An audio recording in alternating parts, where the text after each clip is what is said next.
Welcome to the Wave Strength. Innovative solutions for a secure retirement.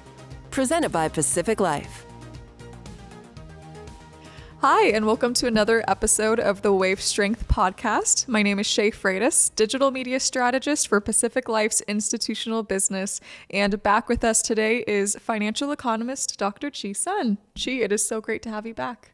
Hi, everybody. I'm so glad to be back. And, I enjoyed the session. Hopefully, we'll have a wonderful one. I think we will. And Chi, I just want to make mention, your financial education newsletter, Financial IQ with Dr. Chi, was such a success. We are so proud of the work that you're doing, and we are so happy that you're continuing to write with us. So thank you. Yeah, thank you. I'm glad you like the contents, and I'm sure we will have more interesting stuff to talk through this today, actually. Yeah, absolutely. And I know that you have another newsletter article coming out titled From Groceries to Gas, What's Up with Inflation?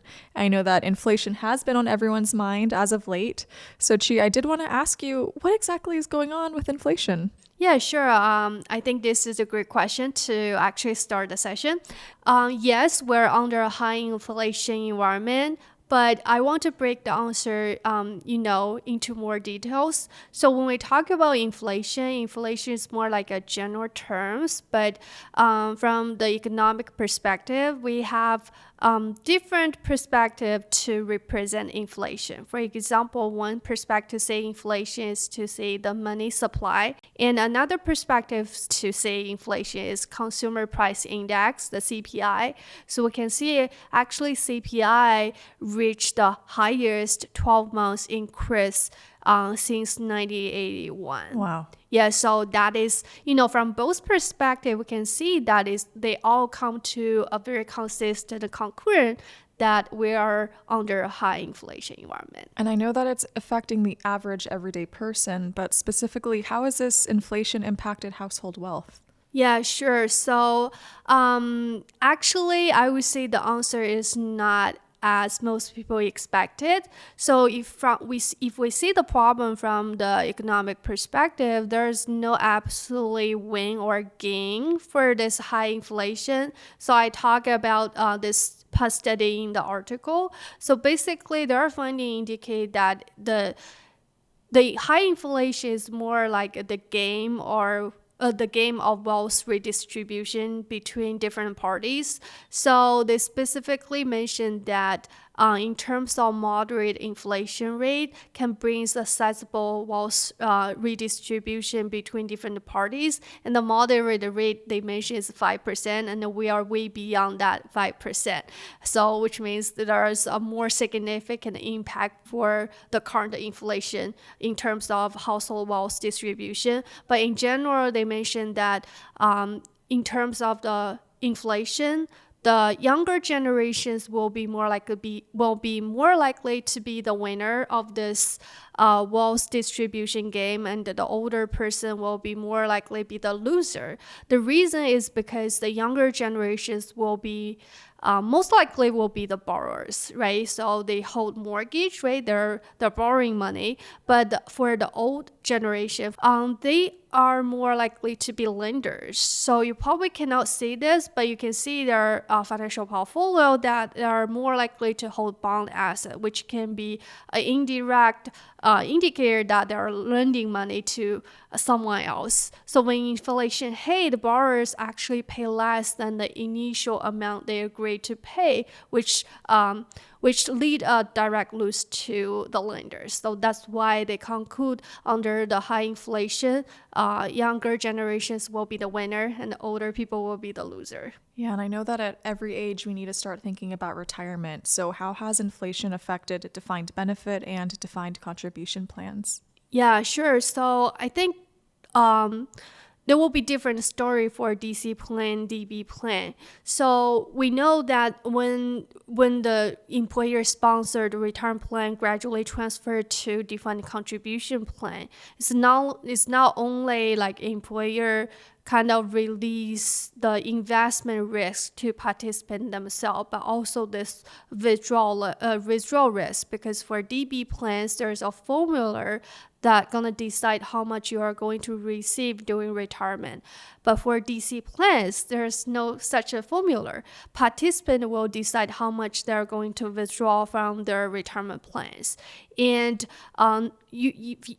there is actually a term called maximal sustainable withdrawal rate. So you may heard of the number 4%. So in the industry, this is kind of a golden rule. Like you can use 4% as a safe withdrawal rate for your DC plan. But the backstage story is there are many underlying assumptions to decide this 4% of withdrawal rate.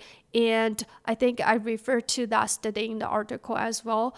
The author specifically mentioned that this maximal sustainable withdrawal rate is very sensitive to underlying assumptions. For example, he specifically mentioned that inflation is one of those underlying assumptions. If you use a low inflation rate to decide this withdrawal rate, and in the future, if a high inflation hit, the withdrawal rate maybe will be too high to actually last for the rest of your life.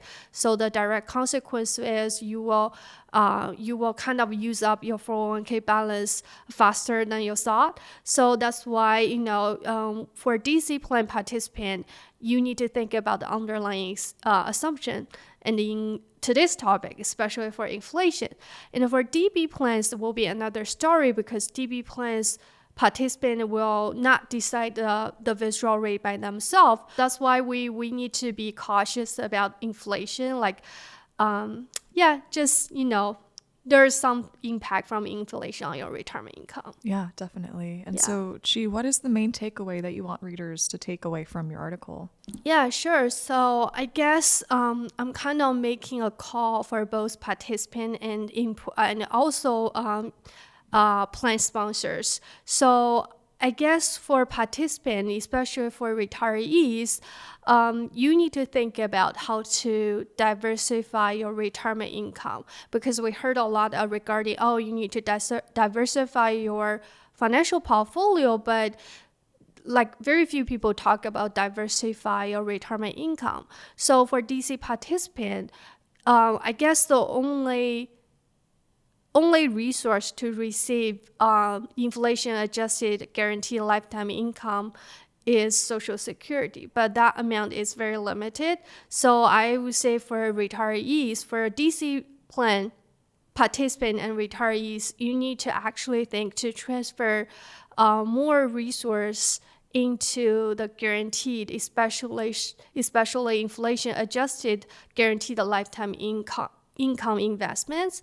And for plan sponsor, I guess this is also, a red flag from this high inflation, that what is the best way to provide your participant to get access to those kind of investment, guaranteed lifetime investment is urgent call for them. Well, Chi, it's been so great having you on here. Thank you so much for joining us again, and we can't wait to have you back. Thank you. I'm glad to join here again. Yeah, it was so good to have you, and we're so excited for the next article. Thank you so much to our listeners for joining us here on another episode of the Wave Strength podcast. Please head over to YouTube and like and subscribe, and we look forward to seeing you next time. Thank you.